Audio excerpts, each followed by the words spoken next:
코드를 하고, 네. 네, 논문 발표 시작하도록 하겠습니다. 오늘 제가 발표할 논문은 Modularity Matters라는 논문이고요. 나온 지 보름 정도 된 것 같아요. 아카이브에 등록된 지 6월 18일에 등록된 논문인데, 밀라랩에서 쓴 논문이고, 네, 저자는 저기 제이슨 조라는 분이 있었습니다. 근데 제가 이 논문을 왜 선택을 했냐면, 사실은 어떤 논문을 할까 좀 고민이 많이 됐었는데, 지난주에 그 제프 딘이 구글 캠퍼스 왔을 때 거기 참석했었는데, 그때 제프 딘이 발표하는 내용 중에 앞으로 이제 어떤 하나의 큰 모델이 많은 문제를 풀 수 있는 그런 쪽으로 연구가 많이 진행될 거고, 그때 어떤 믹스처 오브 엑스퍼트 같은 그런 모델을 그림으로 보여줬어요. 제가 그거를 혹시 누가 사진 찍어서 올리신 분이 있으면 찾아서 좀 슬라이드에 넣어보려고 했는데 못 찾았고, 아무튼 그런 어떤 여러 개의 작은 모델들이 모여있는 큰 모델에서 이제 문제에 따라서 어떤 모델들이 더 크게 컨트리뷰션을 하느냐를 조절해가면서 문제를 푸는 식으로 뭔가 모델이 바뀔 거다라는 얘기를 좀 했었어요. 그런데 우연히 아카이브 사이언티에서 약간 비슷한 내용의 애브스트랙을 읽었던 기억이 나가지고 찾아서 읽게 됐는데요. 결론만 말씀드리면 뭐 대단한 내용이 있지는 않았어요. 그런데 나름 의미가 있겠다 싶어서 논문을 소개해드리려고 합니다. 네. 관련된 논문, 우리 PRCB에서 했던 것 중에 관련된 논문은 작년에 딥마인드에 나와서 되게 히트를 쳤던 릴레이셔널 네트워크 논문이 있고요. 그 다음에 약간 이 논문이랑 비슷한 컨셉의 논문이 그 힌튼 교수님 쪽에서 나온 캡슐 네트워크도 약간 비슷한 컨셉인 것 같아서 릴레이티드 페이퍼로 좀 소개를 해드리고요. 네, 인트로덕션부터 시작을 하면은 우리 이제 이 논문은 어떤 비주얼 태스크에 관련된 얘기인데요. 사람의 비주얼 시스템이 굉장히 디스크리미네이티브한 리프레젠테이션을 잘 배우는데 이게 굉장히 많은 어떤 트랜스포메이션에서도 강인하게 인베리언트한 어떤 리프레젠테이션을 잘 배운다라는 건 이미 모두에게 잘 알려진 사실이죠. 그런데 우리가 알고 있는 현재 비주얼 러닝의 디펙트 스탠다드인 CNN은 뭐 다양한 분야에서 레코드 브레이킹 하고 있지만 이 CNN이 기본적으로 깔고 있는 특징이 제너럴라이제이션을 이 피처들이 IID 조건, 그러니까 모두가 똑같이 디스트리뷰티드 되어 있는 상태에서 그 피처들을 이용해서 뭔가를 판단하다 보니까 그런 거의 단점으로 이 논문에서 지적하고 있는 게 이제 adversarial attack 같은 것들이 발생하기 쉽다라고 얘기를 하고 있어요. 그래서 조금 더 자세히 살펴보면은 이제 항상 레이어가 쌓여가면서 우리가 어떤 태스크를 풀 때 그 태스크를 위해서 한 레이어를 뜯어보면은 여러 개의 피처들을 만들어내지만 그 피처들이 이전 레이어에서 온 피처를 가지고, 그러니까 같은 인풋을 가지고 만들어지는 거라는 거죠. 그런데 이제 이런 것들을 가지기 때문에 우리가 뭐 로케이션 인베리언트라든지 뭐 여러 가지 CNN 인베리언트 성능들이 있지만 아직은 좀 부족한 부분이 있는 것 같아요. 그래서 얘네들이 특히 이제 릴레이셔널 어떤 물체들 간의 관계라든지 이런 거를 판단하는데 좀 부족한 점이 많은데, 그거를 이제 여기서 두 가지 태스크를 가지고 실험을 하게 됩니다. 첫 번째는 MNIST parity 태스크고, 두 번째는 colorized 펜터미너 태스크를 가지고 하게 돼요. 그래서 이 두 가지 태스크는 뒤에서 조금 더 자세하게 설명드리겠지만 어떤 비주얼 리즈닝, 그러니까 릴레이셔널 리즈닝을 푸는 그런 태스크로 구성이 되어 있어요. 그래서 하나씩 좀 살펴보면 MNIST parity 데이터셋은 뭐 여기 나오기로는 30K 3만 개죠. 3만 개 트레이닝 셋, 그리고 5,000개 밸리데이션, 5,000개 테스트 이미지로 되어 있고, 각각의 이미지가 여기 그림에서 보시는 것처럼 64 by 64예요. 그리고 이거를 크게 이제 2x2로 가로, 세로 절반씩 이렇게 쪼개서 4개 32x32 블럭으로 나눴을 때 여기에 이제 2개 엠리스트 숫자들이 들어가게 되고 이 4개의 블럭 중에 어디 2개를 들어갈지 랜덤하게 선택이 되게 되고 이렇게 하면 이제 어떤 로케이션에 대한 그 여러 가지 변수들이 생기겠죠. 그리고 컬러도 10가지 컬러 중에서 랜덤하게 선택이 돼요. 이 숫자 2개에 대해서 다 각각. 그리고 스케일링이 되는데 스케일링을 이렇게 원래 엠리스트 데이터셋이 28x28인데 그걸 20x20부터 28x28까지 사이즈를 갖게 하고 그 다음에 로테이션도 랜덤하게 0도부터 30도까지 로테이션을 합니다. 그리고 요 하나의 블럭이 32x 32니까 그 안에서 28x28이라고 해도 약간 움직일 수 있는 여지가 있겠죠. 그래서 그 로케이션도 또 랜덤하게 선택을 하게 되고요. 그래서 이 태스크에서 풀려고 하는 건 뭐냐면 이 데이터셋을 이용해서 풀려고 하는 건 뭐냐면 여기 있는 2가지 숫자들이 페리티가 같은지 다른지를 보는 거예요. 그러니까 쉽게 얘기하면은 둘 다 홀수인지 둘 다 짝수인지 아니면은 하나는 홀수 하나는 짝수인지 이거를 판단하는 거죠. 그래서 둘 다 홀수 혹은 둘 다 짝수 이렇게 페리티가 같은 경우에는 레벨이 1이 되고 하나는 홀수 하나는 짝수인 경우에 지금 이 왼쪽 그림과 같은 경우에는 레벨 0이 되는 거죠. 굉장히 심플한 바이너리 어떻게 보면 클래시피케이션 문제일 수도 있는데 그런 걸 단순하게 이제 풀 수 있는 건 아닌 거죠. 숫자들이 뭔지도 판단해야 되고 얘네들의 그 특성을 서로 관계를 판단해야 되는 문제니까요. 그 다음에 펜터미너는 뭐 아시는 분들도 많이 있겠지만 이렇게 뭐 어린 친구들, 학생들 혹은 이렇게 창의력이나 이런 사고력을 키우기 위해서 만들어진 이렇게 5개 펜트가 이제 5라는 뜻이잖아요. 그 5개의 조각으로 이루어진 이런 뭐 퍼즐 같은 게 있는데 요런 걸 이용해서 만들어진 데이터셋이에요. 그래서 컬러라이즈 펜터미너 데이터셋은 일단 여기 앞에서 봤던 이 지금 총 12개죠. 12개가 다 쓰이는 게 아니고 10개만 사용이 됩니다. 그래서 요런 모양의 펜터미너 조각들이 10개가 사용이 되고 역시 뭐 트레이닝, 밸리데이션, 테스트 셋은 앞에 거랑 비슷하고요. 트레이닝 셋이 약간 10K 정도 적은데 이미지 사이즈는 64x64고 이 64x64를 아까는 2x2로 나눴는데 이거는 8x8으로 나누고요.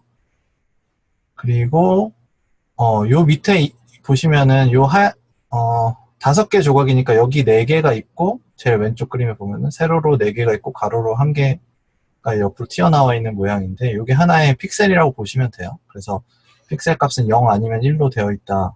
일단 기본적으로 지금 저는 컬러라이즈드 설명할 거지만 지금 요 그림에서만 설명드리면은 이렇게 5개 픽셀로 이루어진 거고 네. 그러면은 요거 하나의 최대 크기는 가로로 2 곱하기 4가 되겠죠. 네. 어쨌든 그런 식으로 생겼는데 그래서 요 펜터미너 조각을 3개를 랜덤으로 골라서 요것 중에 어떤 걸 할지 3개를 골라서 이 64x64 안에 집어넣게 되는데 그냥 집어넣는 게 아니라 역시 이제 여러 가지 베리에이션을 만드는데 스케일링 팩터를 1에서 2 사이 값으로 줘요. 그러니까 요거의 최대 2배까지 커질 수 있는 거고요.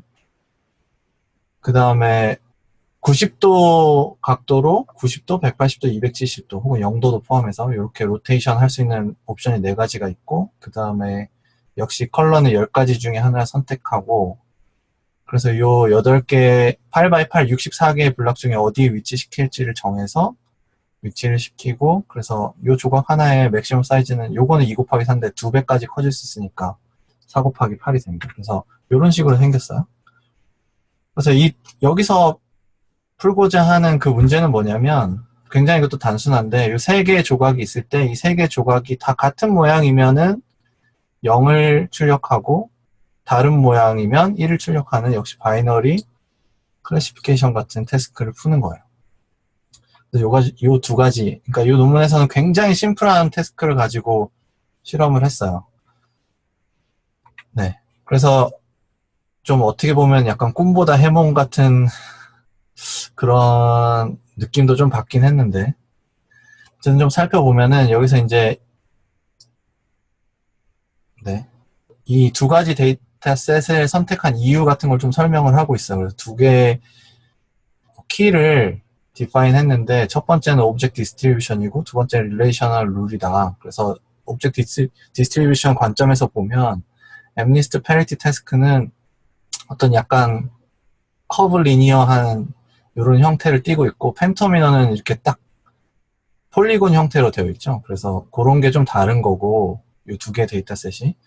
그 다음에 relational rule 입장에서는 MNIST parity task는 어떤 AND 같은 오퍼레이션을 한다라는 거죠. 두 개 숫자가 둘 다 짝수인지 둘 다 홀수인지 약간 그런 개념으로 하는 거고, 펜터미너, 컬러라이즈 펜터미너 태스크는 exclusive or like operation으로 동작하는 거라서 얘네 둘이 약간 그런 면에서 좀 다르다라고 얘기를 하고 있고요. 또 몇 가지 더 추가로 설명하고 있는 게 컬러라이즈 펜터미너는 이 앞에서 보시다시피 이렇게 빈 공간이 굉장히 많죠. 그러니까 그리고 위치할 수 있는 영역도 64개의 블럭 중에 3개를 선택하게 되고, 그러니까 굉장히 어떤 트랜슬레이션에 대한 프리덤이 더 높은 태스크다, MNIST parity에 비해서. 그런 얘기를 하고 있습니다. 그리고 여기서 좀 또 재밌는 얘기를 하는데, 어떤 이 MNIST parity 데이터셋의 이런 커브 형태의 모양이, 숫자는 약간 커브 형태 모양을 많이 갖고 있죠. 이런 모양이 어떤 디스크리미넌트 피처를 학습하는데 도움을 많이 준다라고 얘기를 하고 있어요. 그러니까 무슨 얘기냐면 컬러라이즈 펜터미너가 훨씬 어려운 문제다라는 걸 얘기를 하는 거죠. 그래서 이 논문에서 결국 하고 싶은 거는 이런 다양한 트랜슬레이션의 인베리언트한 릴레이셔널 러닝을 하고 싶은 거고요. 그래서 뭐 로테이팅 스케일링, 뭐 체인지 오브 컬러 이런 것들에 변하더라도 레이블은 변하지 않게 학습을 하는 어떤 네트워크를 고안하고 싶은 거예요. 당연히 지금의 CNN들은 이런 걸 생각만큼 잘 못하는 걸 보여줄 거고요. 네, 그래서 뭐 디스크리미네이트 하면서 인베리언트한 리프레젠테이션을 동시에 학습을 해야 된다라는 얘기를 하거든요. 그래서 이제 지금까지의 CNN들은 앞에서도 얘기했듯이 fully distributed한 피처의 어떤 하이라키를 학습을 했고, 그게 굉장히 어떤 extremely powerful한 프라이어다, AI에. 그렇게 얘기를 하지만 굉장히 인베리언스가 많아지고, 지금 앞에서 데이터셋에 구성한 것처럼 트랜슬레이션 종류가 굉장히 많아지고, 그거에 비해서 데이터 양이 적고 하면은 이런 인터피어런스 프로블럼이 생긴다라고 얘기를 해요. 인터피어런스 프로블럼이 생기는 거는 이런 다양한 트랜슬레이션에 대해서 다 학습을, 그거에 비해서 데이터는 적고 그거를 막 학습을 하다 보면은 서로 방해를 하게 된다는 거죠. 그래서 학습이 굉장히 느려지고 서로 방해하는 현상들이 많이 생겨서 좋은 결과를 내기 힘들다라는 얘기를 하고 있어요. 그래서 예를 들면은 MNIST parity 태스크에서 1, 4랑 2, 7이 들어왔을 때 이거 둘 다 하나는 홀수 하나는 짝수이기 때문에 같은 0을 내놔야 되는데 이 굉장히 생긴 것도 다르고 그렇잖아요. 그래서 우리가 학습을 시킬 때는 일반적으로는 원 글로벌 티칭 시그널이죠. 0 아니면 1 그것만 주는데 그 슈퍼바이스드한 레이블 하나만 가지고 이런 것들을 다 학습하기는 굉장히 어렵다라고 얘기를 하고 있어요. 그래서 여기서 중요한 거는 제목에도 있지만 모듈러리티, 그러니까 어떤 네트워크를 모듈화 해가지고 어떻게 보면 또 그런 게 캡슐넷이랑 좀 비슷한 생각이라고 생각되는데요. 모듈화 해가지고 서브 모듈을 만들어서 어떤 이런 인터피어런스를 줄여보겠다라고 하는 거고, 이런 스페셜라이즈드 모듈이 뭐 하이리 디스크리미네이트 하면서 리프레젠트 인베리언트한 서로 방해하지 않는 그런 것들을 잘 학습할 수 있을 거다라고 가정을 합니다. 그래서 여기서 제안하는 네트워크는 사실은 뭐 앞에서 장황하게 설명했지만 네트워크 자체는 굉장히 단순해요. 그래서 믹스 오브 엑스퍼트 아키텍처를 가져와요. 이거는 제가 찾아보니까 1991년에 힌튼 교수님이 쓰셨던 논문에 있는 내용인데, 엑스퍼트들의 인디비주얼 엑스퍼트 네트워크가 있고 걔네들의 게이터 네트워크라는 애가 있어서 걔가 얘네들의 엑스퍼트들의 결과를 게이팅을 잘 하겠다는 거죠. 컨텍스트를 보고. 그래서 실제 네트워크는 이렇게 생겼어요. 사실 굉장히 단순합니다. 요게 지금 요게 전체 네트워크이고 여기서 초록색 부분 M에 해당하는 부분을 확대하면은 이렇게 되는 거예요. 그래서 엑스포트들이 2개 알파벳 2만큼의 1부터 2까지의 엑스포트들이 있고 걔네들이 이제 레지듀얼 네트워크의 레지듀얼 모듈 기본 모듈이 있잖아요. 레지듀얼 커넥션이 있는 그 모듈들의 레이어를 D개를 쌓아서 이렇게 그래서 여기 지금 M이라고 하는 얘 변수가 2개가 있어요. E하고 D. 이거에 따라서 이제 네트워크가 조금씩 바뀌겠죠. 이렇게 쌓아놓고 그 결과를 이쪽에서 게이팅 해주는 게이터 네트워크가 따로 돌아가게 되어 있어요. 그래서 컨볼루션 4개 레이어로 구성이 되어 있고 글로벌 에버리지 풀링하고 플리퀀트 레이어의 이제 유닛 개수를 여기에 지금 이제 요 레지듀얼 모듈 개수만큼 놓고 그냥 얘네들의 매트릭스 멀티플리케이션을 통해서 결과를 다 서메이션해서 하는 거예요. 어떻게 보면 또 약간 어텐션이랑 좀 비슷하다고 생각이 되기도 하고요. 어떤 엑스포트를 그 태스크에 따라서 어떤 엑스포트를 중요하게 생각할 건지를 결정해서 다음 단으로 넘겨주는 구조죠. 그래서 전체 네트워크는 이렇게 생겼고 이미지가 들어오면은 첫 번째는 3곱하기3 컨볼루션을 뭐 16개 필터 사용해서 하고 스트라이드 2로 한다는 뜻이고 슬래시 2는 네, 요게 이제 들어가는 이유도 설명이 되어 있어요. 근데 대부분의 CNN들이 그렇죠. 제가 예전에 발표했던 뭐 모바일넷이나 셔플넷이나 이런 애들도 다 마찬가지로 나스도 마찬가지고 첫 번째 컨볼루션 레이어는 안 건드리죠. 다른 거는 막 건드리더라도 그 이유를 여기서 설명하기로는 이 굉장히 로우 레벨 피처는 이 엑스퍼트들이 따로따로 배울 이유가 없다는 거죠. 뭐 엣지라든지 어떤 굉장히 단순한 쉐입은 한꺼번에 배우고 모든 엑스퍼트가 다 쉐어할 수 있기 때문에 그렇게 배우는 것이 더 효율적이다. 그래서 첫 번째 레이어는 그냥 일반 컨볼루션 썼고요. 그 다음에 이런 구조가 2개가 2번 들어가고 그 다음에 여기 베이직 블럭이라고 하는 게 이 레지듀얼 모듈이랑 같은 거예요. 그래서 레지듀얼 또 어떤 네트워크 구조가 들어가고 마지막 글로벌 에버리지 풀링 그리고 제일 마지막 단계는 플리퀀트 레이어를 유닛 2개로 해가지고 지금 바이너리 클래시피케이션 하니까 태스크에서는 여기 끝에 2개로 해서 네 그렇게 학습을 진행을 하게 됩니다. 이게 사실은 다예요. 그래서 결과를 좀 보면은 여기서 지금 베이스라인으로 선택한 네트워크는 VG19의 배치 노멀라이제이션 적용한 버전이랑 레지넷의 26레이어, 50레이어, 152레이어짜리 이렇게 4개의 네트워크를 비교 대상으로 하고 있어요. 그래서 첫 번째 엠니스트 페리티를 보면은 그래서 좀 재밌는 결과가 나오는데 VG19의 배치 노멀라이제이션 적용한 네트워크가 모든 레지넷 모델보다 다 성능이 좋게 나타나요. 그래서 이 논문에서도 이런 건 좀 굉장히 first time인 것 같다.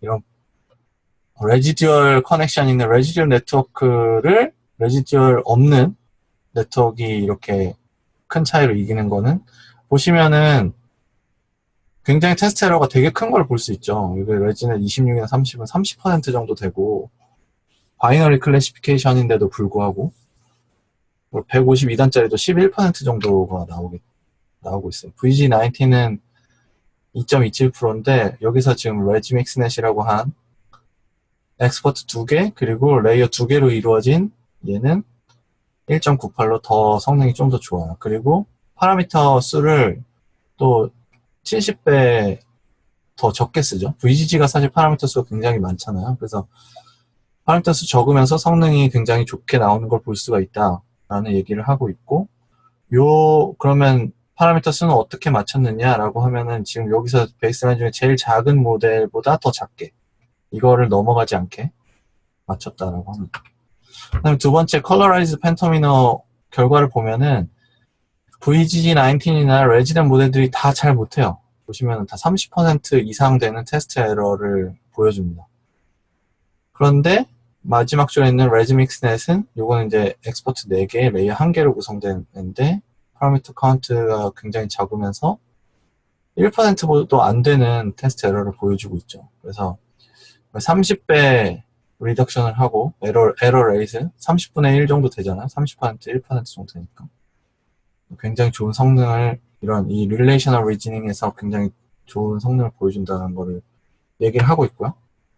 그 다음에 당연히 이 네트워크 가지고도 그냥 일반적인 클래시피케이션을 해볼 수 있겠죠. 그래서 클래시컬 오브젝트 레코니션에서도 해보는데 여기서 이제 세 가지를 했어요. CIFAR 10이랑 CIFAR 100랑 SVHN.